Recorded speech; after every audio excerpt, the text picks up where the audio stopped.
While Daredevil fans are aware that his all-time arch-nemesis is a toss-up between the Kingpin and Bullseye, that wasn't always the case in the landscape of Marvel Comics, as there was another villain who was referred to as Daredevil's arch-villain throughout their first comic together, but it seems as though MCU fans will never see them fight. Matt Murdock aka Daredevil made his first big-screen MCU debut in Spider-Man: No Way Home. In the movie, Matt was simply Peter Parker's lawyer and didn't officially suit up in his Daredevil costume. As the movie progressed, Spider-Man faced off against classic comic book villains who were pulled in from previous Spider-Man film franchises, including Green Goblin, Doc Ock, and Electro.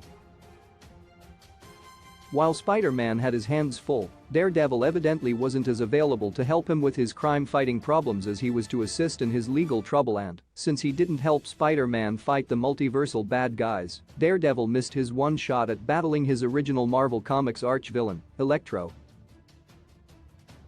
In Daredevil number 2 by Stan Lee and Joe Orlando, Nelson and Murdock's law firm is hired by the Fantastic Four to look over their lease agreement with the Baxter Building, which also requires one of the lawyers to visit the building itself for a minor inspection. Matt volunteers and heads over there right away, and the Fantastic Four give him access to the building since they are leaving town and wouldn't be back for a few days. When Matt enters the Fantastic Four's home and laboratory, he senses danger and quickly changes into his Daredevil costume, and that danger was none other than his apparent arch-villain, Electro, who was breaking into the Baxter Building at that exact moment. There is little connection to Daredevil and Electro leading up to their first fight, so the idea that they are arch-rivals seems pretty forced, and, rest assured, it is. The only indication that Electro is Daredevil's arch-villain is because the comic itself tells readers he is over and over again.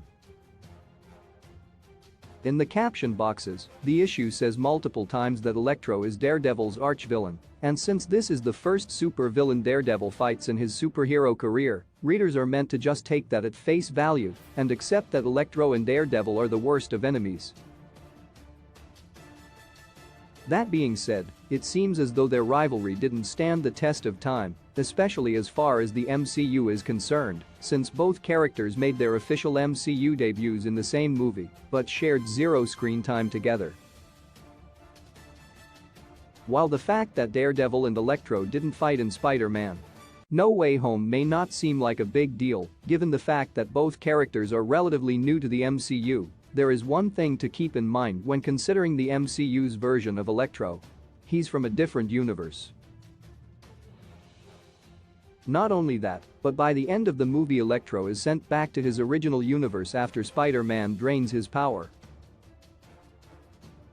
While it is possible that a version of Electro from the main MCU timeline may pop up again in the future, it doesn't seem likely as repeat villains have only been saved for overarching threats so far, and not someone as inconsequential as Electro. So, while they shared a movie together, MCU fans didn't get to see Daredevil fight his first Marvel Comics arch-villain, Electro, and they probably never will.